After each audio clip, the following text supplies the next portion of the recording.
I've got two words for you that should terrify every fan. Evil Avatar. Across both series, we've been lucky enough to have avatars who are morally righteous and tons of fun. It's kinda terrifying to think of how unlucky we could have been, especially if the avatar was a certain Fire Nation princess. So before we speculate about who could be the most terrifying evil avatar of them all, let's go back and look at some of our favorite heroes with a slightly different perspective. The Avatar is almost always a warrior for truth, justice, and spiritual balance. That means that when they unleash a terrifying display of brutal power, it's usually met with awe and wonder. I mean, as long as you aren't a Fire Nation soldier, that is. Do you guys remember that scene in Book 1 where Aang unleashed the true power of the Avatar state and wiped out an entire army by himself? What am I saying? Of course you do! It was one of the most awesome moments of the last Airbender movie.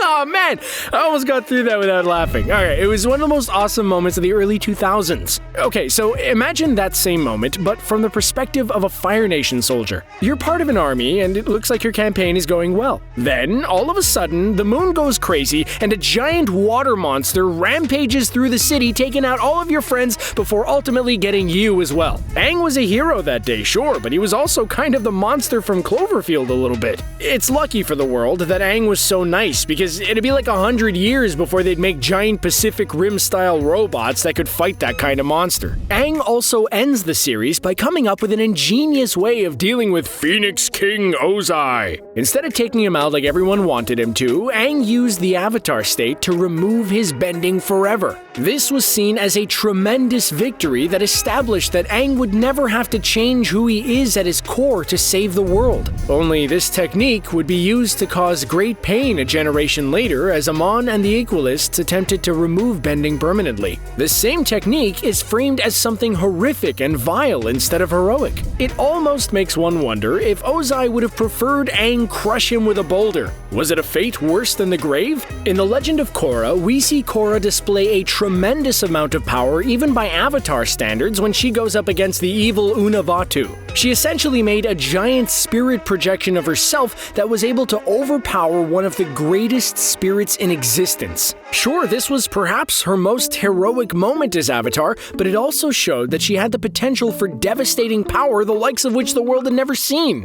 In many ways, the technique Korra used was most similar to the deadly Susanoo technique from Naruto, one of the franchise's most frightening forms. It's easy to see how this stunning display of heroism could have filled the world with terror instead of admiration. She may have been the bending world's Naruto-style hero, but she could have just as easily been their Madara-style villain. Though, if we'd gotten a scene where Korra took on a huge army of people by herself in a stunning ballet of carnage, that might have been worth it. Perhaps the greatest example of this kind of idea comes from the episode Avatar Day. In that story, Aang is shocked to discover that an entire city of people actively hated the Avatar enough to burn giant models of past avatars to dishonor them. It turns out that they blamed Avatar Kyoshi for the death of their leader decades ago. What's even worse is that Aang is able to channel Kyoshi, who basically offers her defense by saying, "Yup, I was the one who took out Chin the Great. Great way to spend an afternoon. Would highly recommend." Sure, Chin was a despot and Kyoshi was protecting her people. But it's interesting to see how even the seemingly just actions of someone as powerful as the Avatar could be seen as horrific. Every great hero throughout history is someone else's tyrant. So what would it be like if the two greatest tyrants in the Avatar franchise were imbued with the powers of its greatest hero?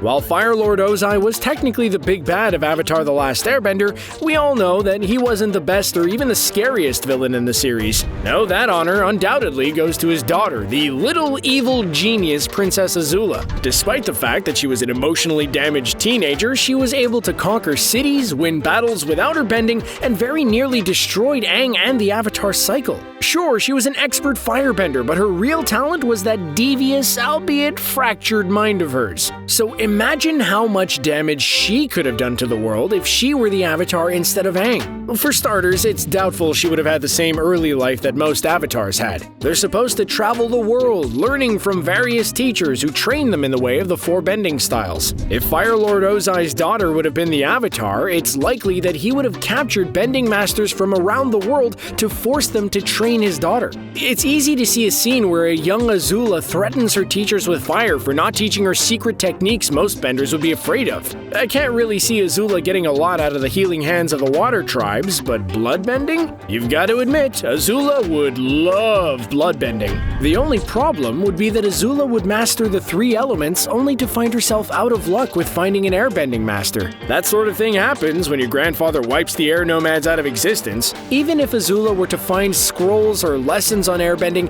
it's unlikely that she would ever truly be able to master the art like Aang could. The airbending philosophies of non-violence and harmony with the universe don't really seem like Azula's style, although it is likely that she'd be able to master it enough to learn some sort of Darth Vader-esque force choke. You just know that she'd love to make one of her generals gasp and collapse for disappointing her. Now, as far as being the Avatar, Azula would probably do the opposite of her actual job. Instead of bringing peace and balance to the world, she would undoubtedly use her powers to lay waste to the other kingdoms. While avatars like Korra and Aang were genuinely frightened of the Avatar state's power, Azula would likely revel in it. Imagine being the giant water monster Aang became at the end of Book 1, but it was made out of fire and lightning while it decimated the city of Ba Sing Se. Yeah, I'm pretty sure the war would be over in like a week. Honestly, Azula's greatest enemy would end up becoming the same as Aang's, her father. While Ozai would love to rest on his daughter's powers while she conquered the globe for him, it's likely that he'd come up with a plan to take her out once she was done. I mean, this was the guy who declared himself Phoenix King and had special banners and outfits made specifically for the occasion.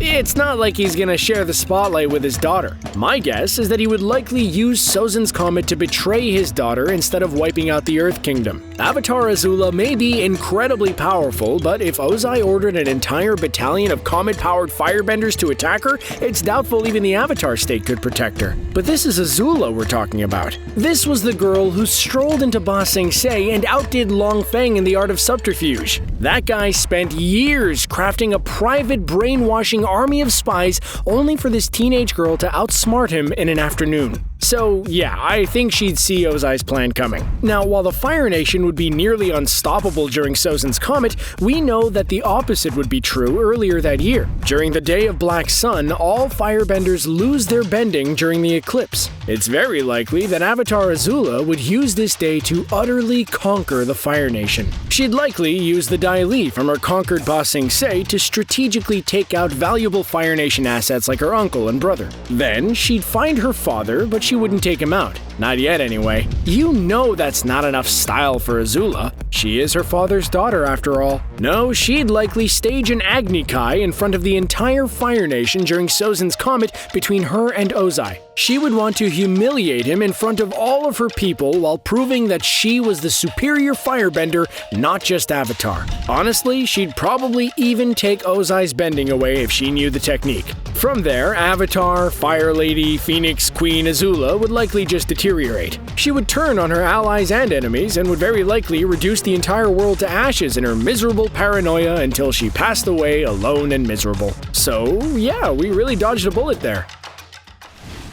Now, while Azula was the scariest enemy in Avatar: The Last Airbender, the would-be Queen Kavira was the scariest enemy in The Legend of Korra for completely different reasons. While Azula was a vicious sadist, Kavira was just a brutally efficient tyrant. In her quest to create an Earth empire, Kavira utilized insane technologies and metal bending so powerful that it made even Toph Beifong look like Sokka. So it is entirely likely that no Avatar in the history of Avatars would have the mastery over the 4 elements quite like Kavira. Like Korra, though, mastering the 4 elements wouldn't be enough for Avatar Kavira. Assuming she faced the same challenges of the Equalists, Vaatu, and the Red Lotus, it's likely Kavira would have come across powers most people could scarcely imagine. While Korra worked to tame the outbreak of spirits across the world, it's likely that Kavira would tame them to use later. I mean, this is the same woman who decided to conquer the world with a giant robot. Do you really think she'd draw the line at employing evil spirits to do her bidding? Think back on the Avatar franchise and all of the terrifying spirits our heroes came across. Now imagine an army of those same spirits led by Avatar Kavira to the destruction of Republic City and the world. While Kavira was able to utilize advanced technology for her empire in the main storyline, I bet her usage of evil spirits would likely drive some away from her. This time, the robot army she employed may have been used against her. While it would be awesome to see a mech army battle enslaved beings from the spirit world, I kind of doubt doubt even that would be enough to hold Avatar Kavira back. I mean, I imagine she likely could use her Avatar state-enhanced metal bending to create a giant robot of her own to go up against whatever the world could throw her way. In the end, Kavira's Earth Empire would utterly conquer the world. While Avatar Azula's genius would likely degrade into insanity, I'm pretty sure Avatar Kavira's Earth Empire would reign supreme. I mean, she might be an evil, spirit-wielding despot, but I imagine her empire would run pretty smoothly. I bet the crime rate in a world guarded by monsters like Ko the Face Stealer would be about 0. Is it wrong that I kind of want to see that? And there you have it, the alternate world where the Avatar was an evil tyrant instead of a fun-loving hero. Who do you think would have made the cruelest Avatar? Avatar Ozai? Avatar Momo? Let us know in the comments, and don't forget to like and subscribe for more from CBR.